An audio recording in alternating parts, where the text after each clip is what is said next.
Hi, and welcome. You're listening to the X22 Report. My name is Dave, and this is episode 1727B, and today's date is November 28th, 2018, and the title of the episode is Trump Just Signaled All Patriot. It has begun. Justice under the law.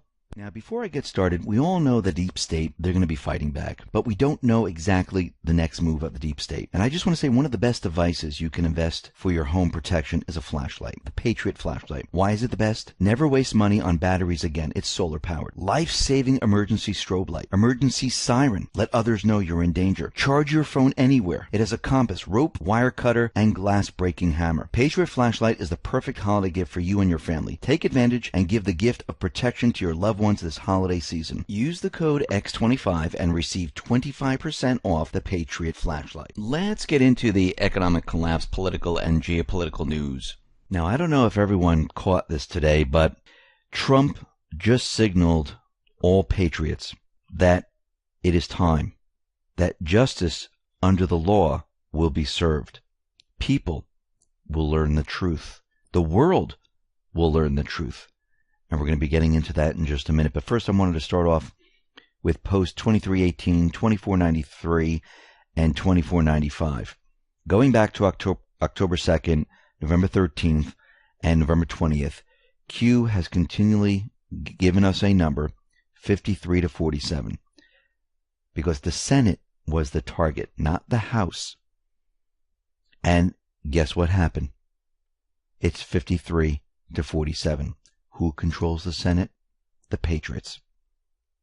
We see Republican Cindy Hyde-Smith wins Mississippi Senate runoff election.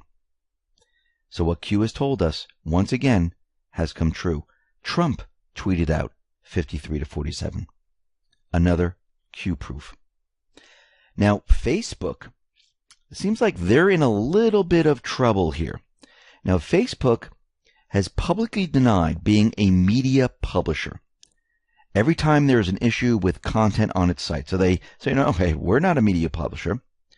And the company has long claimed to simply be a platform for their users to utilize, and as a result, the social media firm cannot be held accountable for the content posted there.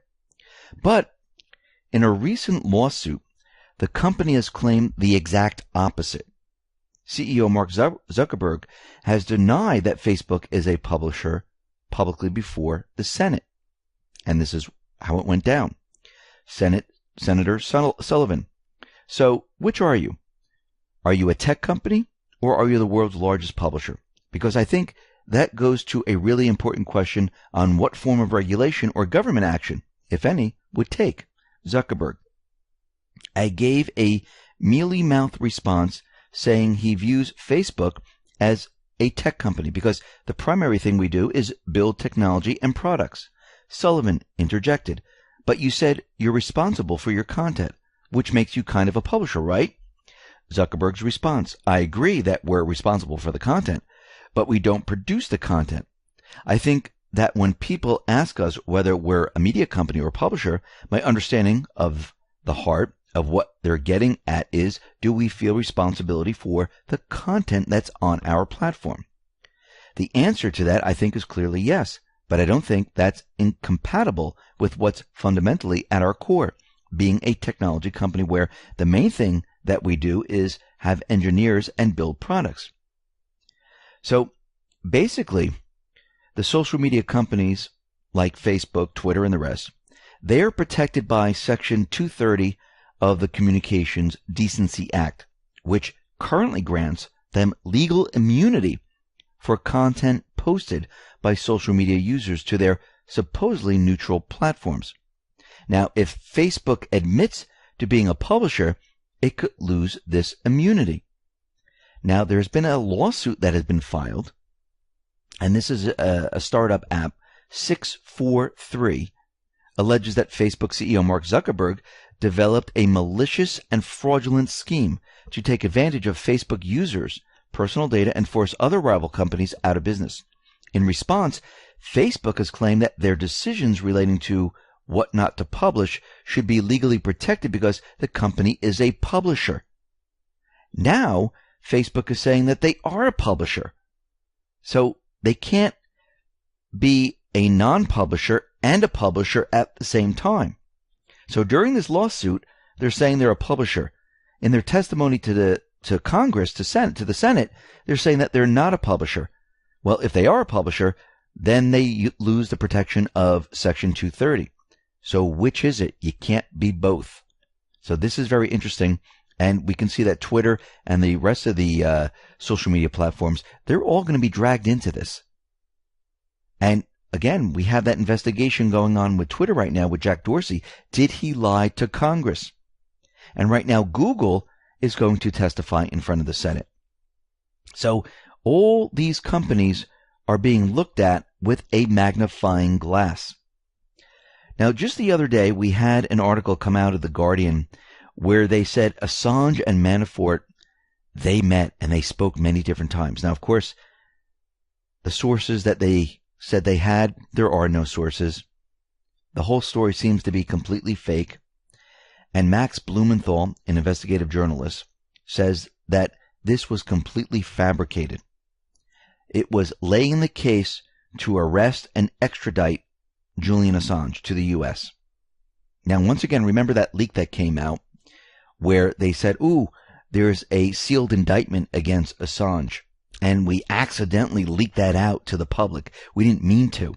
Well, I believe the deep state actually meant to do this. And Trump had no knowledge of this whatsoever. And the Department of Justice, they never even acknowledged it. So Assange, through WikiLeaks, said that he denied the accusations and said they are going to seek legal action against the news agency. And WikiLeaks is going to be setting up a GoFundMe account for lawyer fees. Manafort has said this was a complete lie. Now, what's very interesting about this is that we know the deep state, they set up GoFundMe accounts to fund their operations. And we need to go back to post 1842 because these tweets coming out of WikiLeaks, I don't know if they're really Assange. Because if we go back to 1842, this is August 11, 2018, it says, never interfere with an enemy while he's in the process of destroying himself. Gave a link to WikiLeaks article on The Hill, and Q says, do you believe in coincidences? We have the source. Now, the article is WikiLeaks says Senate panel requests Assange testimony in Russia probe. So Assange supposedly was speaking through WikiLeaks, and Q is saying that no, the clowns have WikiLeaks website and Twitter account. We have the source, which is Assange. So it makes me believe that the clowns are pretending to be Assange, and it looks like they're trying to bring this out into the open, make it public, and make it look like that the United States is going after Assange. Because we need to go back to post 2322 now. Now, this was something that we read many times before. This is page 20 on Assange arrest. This is Marty Tory. This is the Mad Hatter. There were kill brackets around the Mad Hatter, kill brackets around page 20, Assange arrest. And this letter, this email, I should say, was written to Clinton, where they wanted Assange captured and arrested. Because what did Assange do? He dumped Clinton's emails. Who wants him more than anyone else? Clinton. Now, very interestingly, Trump has been out there tweeting like crazy, going after Mueller, going after Clinton, going after Obama, and he's not letting up. His latest tweet was the following. The Mueller witch hunt is a total disgrace. They're looking at supposedly stolen, crooked Hillary Clinton emails, even though they don't want to look at the DNC server, but have no interest in the emails that Hillary deleted and acid washed after getting a congressional subpoena. Now, he's continually out there pushing the agenda against Mueller, Clinton, Obama, and the rest. We're going to get into that in just a minute. But before we get into that, I just want to read a letter from Chuck Grassley, because he sent a letter to Senator Blumenthal, and he tweeted out the following. At Chuck Grassley, letter to Senator Blumenthal. Office of Special Counsel is proper form for Hatch Act review. 3 Department of Justice opinions support legality of Whitaker appointment. President is entitled to nominate permanent Attorney General. At Senate Judiciary can hold hearing at the time. So this is the letter that he sent Blumenthal. Reports surfaced last week alleging that Acting Attorney General Whitaker violated the Hatch Act by receiving $8,800 in donations to Mr. Whitaker's 2014 Iowa Senate campaign fund. But its terms, the Hatch Act prohibits knowingly soliciting, accepting, or receiving political contributions. The former treasurer for Acting Attorney General Whitaker's Senate campaign told reporters that neither he nor Whitaker solicited the donations. The reason that the campaign committee remained open was a deal with remaining debt. Nevertheless, the Office of Special Counsel has indicated it received a complaint from the group American Oversight, a liberal advocacy group consisting of several former attorneys in the Obama administration, as well as former loyal for Minority Leader Chuck Schumer, with the openly stated purpose of attacking a Trump administration, plagued by scandal, misconduct, and conflicts of interest, and has opened a case. The OSC has conducted numerous Hatch Act investigations, including of high-profile subjects, and is the proper forum for this investigation. As you also indicated, a report surfaced weeks ago claiming that the Acting Attorney General Whitaker attempted to facilitate President Trump's desire for the Department of Justice to pursue the investigation into Hillary Clinton's improper home-based email server and mishandling of classified information. An official close to Whitaker disputed those claims, saying that then Chief of Staff was merely attempting to diffuse this tension between the President and then Attorney General Jeff Sessions, Deputy Attorney General Rod Rosenstein. As far as the Special Counsel's investigation, I have said a number of times that Special Counsel Mueller should be allowed to proceed with investigation to its prompt conclusion. I have confidence that whatever oversees that investigation will do so with the best interests of the investigation in mind. As a chairman of Transparency, I also look forward to a full accounting of the investigation and its conclusion. With regard to Acting Attorney General Whitaker's appointment and calls for a hearing, President Trump acted appropriately and lawfully in appointing Acting Attorney General Whitaker under the Federal Vacancy Reform Act of 1998, 5 U.S. Section C, 3345-3349C. That decision is supported by 3 separate legal opinions from the Department of Justice Office of Legal Counsel in 2003, 2007, and earlier this month. Moreover, Acting Attorney General Whitaker's role is generally limited in time. If the President nominates an Attorney General candidate during Acting Attorney General Whitaker's service, Acting Attorney General Whitaker may remain in his acting role until the nomination is confirmed. President Trump is entitled to nominate an Attorney General of his choosing, and I look forward to working with the President on the confirmation effort for whomever the President nominates. A confirmation hearing will be announced after the President makes his nomination. Until then, any hearing would be premature. He pretty much just shot down these individuals who are trying to take Whitaker out and pushed him in the right direction to have a hearing on other matters like the Hatch Act, which it seems like this is a dead end. And it seems like they're not going to get anywhere with this at all. So why are they doing all this? Why are they so worried? Because Whitaker right now, he has the power over Mueller. He never recused himself from the Russian collusion. So he can rein Mueller in, which he has done. He also has the power to override Rod Rosenstein, declassify what's needed to be declassified, and hand over the documents to Congress, which he's been doing.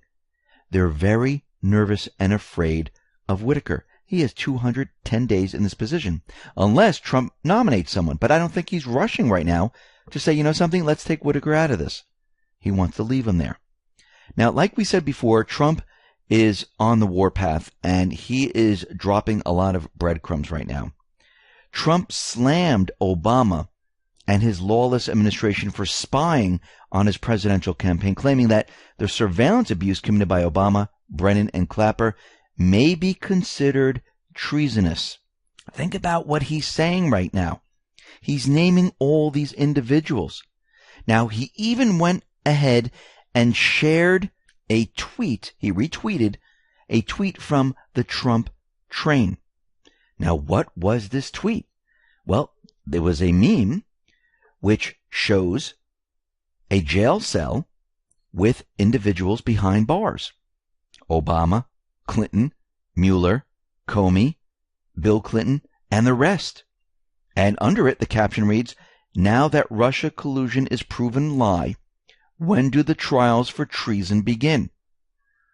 What has Trump just done? He has just signaled all the patriots, letting everyone know this is what he's going to do. Not just him, but everyone working with him. Him, the Q team, and everyone else. Let's go back to post 2478. November 11th. Let the unsealing begin. Remember all those placeholders that Q set up. Let the declass begin. Let the world witness the truth. We the people. Justice under the law. Q. So Trump, by retweeting this, just signaled all patriots. Q, Trump, all on the same page. And they're moving forward with this. Nothing will stop this. Nothing. This has been planned. This has been timed. Yes, I know people have expectations. Everyone wanted it at a certain period of time, but there's a reason why certain things needed to be in place. There's a reason why they picked this timing. There's a reason for everything. And nothing's a coincidence. Nothing is by chance. It's all being planned. We might not understand the full plan, which we probably shouldn't, because if we knew the plan, the deep state would know the plan. I mean, we can try to understand what's going on, because the mainstream media is never going to tell us. We try to figure it out, and we try to put all the pieces together. But they have a plan, and it's a plan that has been planned for a very long time. And now you can see how everything is starting to fit together, and why things had to happen in certain periods of time. Why this draining of the swamp wasn't just, snap your finger, everyone's gone, because the swamp has been embedded in our system, in government, in the central bank, in everywhere, the mainstream media, everywhere. They've been embedded deep, deep, deep inside. And guess what? To have fair trials, you need to remove these people. Why do you think Clinton was never brought up on charges with her email server? Because you had those individuals there that were never going to do anything. If those individuals were still there, what do you think would happen when all these sealed indictments were unsealed? Nothing. Nothing would have happened. Let's move on to what is happening at the borders with the caravan, with the asylum seekers, with the federal judge's decision to halt Trump's asylum policy. An official with the Department of Justice, they said they're going to appeal the decision that was made in the Ninth Circuit Court, and they're going to look to overturn the restraining order. If the appeal is successful, the Trump administration would send a strong message throughout the Central American countries that the borders are officially closed, loopholes fixed, and the only way to come to the United States would be legal immigration means. Now, the appeal would allow for asylum seekers to be heard only at ports of entry where federal judges can assess their claims. Now, we understand that most of these individuals are criminals, they're men, they're drug traffickers, human traffickers, gangs, and not many families, not many women and children. Now, the Department of Homeland Security revealed that the threat of fake families declaring asylum together at the United States southern border is no joke. More than 150 illegal immigrant families have used non-familiar children or adults to attempt to convince Border Patrol agents to allow them to remain in the country. There has been a 110% increase in male adults showing up at the border with children. Further, DHS separated 507 illegal immigrants between April 19th and September 30th because they fraudulently claim they were part of a family unit. So once again, we're starting to find out the truth here that these individuals, they're not the families that Obama, the mainstream media, have been telling us they were. And remember, they were just allowing them to jump over the border, putting them on a bus, and shipping them off to one of the sanctuary cities without checking who they really were. So Trump right now is threatening to shut down the government because he wants the funding for the border wall. Now, yesterday, when I was mentioning that we spent about $30 million on the Mueller investigation, which is a fake investigation, I said that the border wall is about $25 million. I meant to say $25 billion. And we could see that they have no problem spending $30 million on Mueller, but they have a problem with $25 billion for the wall. Now, people are thinking, well, that's $25 billion. But remember the trillions that we spent on the fake wars in Afghanistan, Libya, Iraq, Lebanon, Syria. I mean, think about the trillions there. Then the trillions to rebuild those countries. Then the trillions to keep the regimes in power. And then the trillions that are completely missing. They don't have any problem with that, but they have problem with protecting our borders and spending, $25 billion, $30 billion, $40 billion on a wall. But trillions of dollars for fake wars, they have no problem with. Now, we know the mainstream media is out there and they're saying, well, they really didn't, the caravan, they weren't really throwing rocks at the border agents, and a lot of the mainstream media kind of cut that part out and just showed the tear gas. And they're saying, well, rocks don't hurt people. Well, again, that's not true, because Border Patrol agent was killed by a rock thrower in an ambush attack near U.S.-Mexico border in Texas, and it also injured other people. Now, this individual, Martinez, 36, was killed while responding to an activity at the border. Now, this was published November 20th, November 20th, 2017, I should say, and many other people were injured. So rocks actually do hurt people, and as we can see, they can kill. So did the Border Patrol agents have a responsibility to protect themselves and others? Yes. And if you're attacking someone, guess what? You're allowed to defend yourself. And that's what the Border Patrol agents have done. Now, Pompeo was out there today, and he gave a press conference saying that there is no direct evidence, no direct reporting that would link Saudi Crown Prince Mohammed bin Salman to the murder of the Washington Post journalist Jamal Khashoggi. Now, James Mattis, the defense secretary, also came out and pretty much said the same exact thing. Now, Pompeo said, I do believe I've read every piece of intelligence. Unless it's come in the last few hours, I think I've read it all, he said. There is no direct reporting connecting the Crown Prince to the murder of Jamal Khashoggi, and that's all I can say in an unclassified setting. Now, it's very interesting that he used the phrase an unclassified setting, because I do believe the military intelligence, they already know who pulled this off.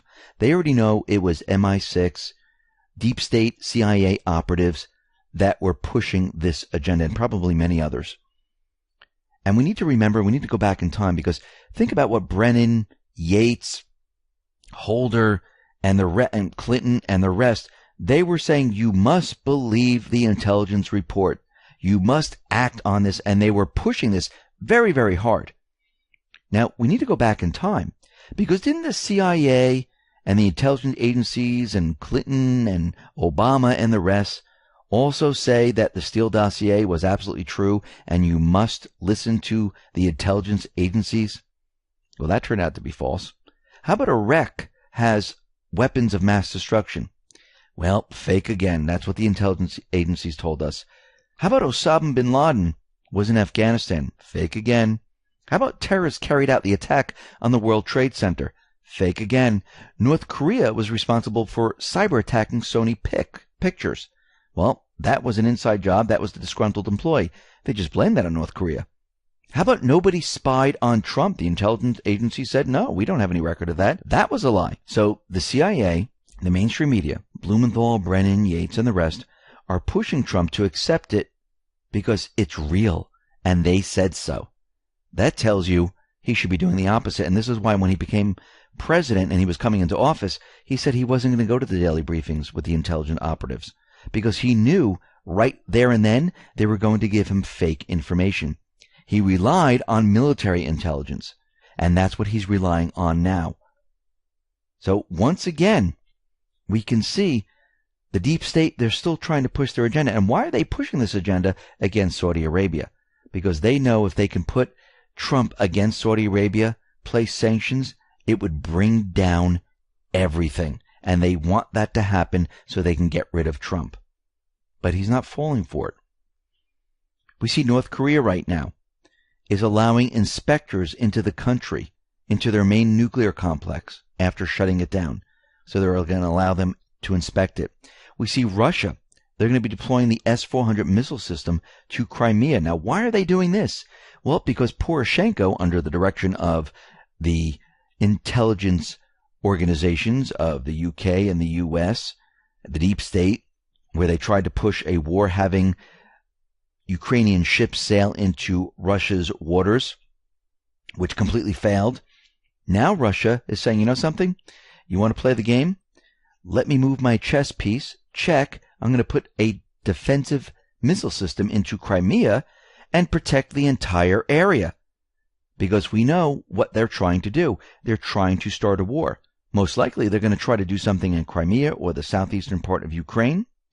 But Poroshenko, he's using the same propaganda that he used years back. And we reported on this so many times, where he's telling us that Russia, they are deploying more and more forces on the border. And they have grown dramatically. Remember, we saw all of this back in the years when Obama was president. And they kept on saying that there were troops on the border. They're getting ready to invade. They were even put up fake pictures on Twitter, and then people started to say, well, this wasn't from then, this was from someplace else. And then a reporter drove up and down the border of Ukraine and Russia and couldn't find any troops whatsoever. The whole thing turned out to be complete and utter propaganda. And guess what? Russia never invaded. Putin is a chess player. He knows what Poroshenko, the intelligence organizations, are trying to do. He knows the deep state is trying to push them into war. He doesn't react like that. Trump doesn't react like that. Xi Jinping does not react like that. The deep state, they are stuck. They will not be able to push their events unless they do them themselves. I mean, yes, can they perform a cyber attack on the United States financial system or on the power infrastructure? Of course they can. Can they try to fire missiles at a country? Of course they can. But again, they're being watched right now. So it's becoming more and more difficult for them to pull these things off. Yes, will events slip by? Will they be able to kick one off? Yes. But as they try to push more and more events, that tells you that the walls are closing in around them. And they're trying to deflect everything that is about to happen to them. And as you see more and more events, or as they get bigger and bigger and they try to pull them off, you know it is almost time.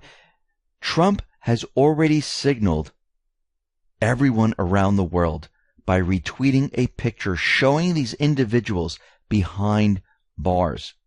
It is coming. Get ready. The world is going to learn the truth. Justice is coming. Listen, everyone, thanks a lot for listening. Be well, be safe, and especially be prepared. Thanks a lot.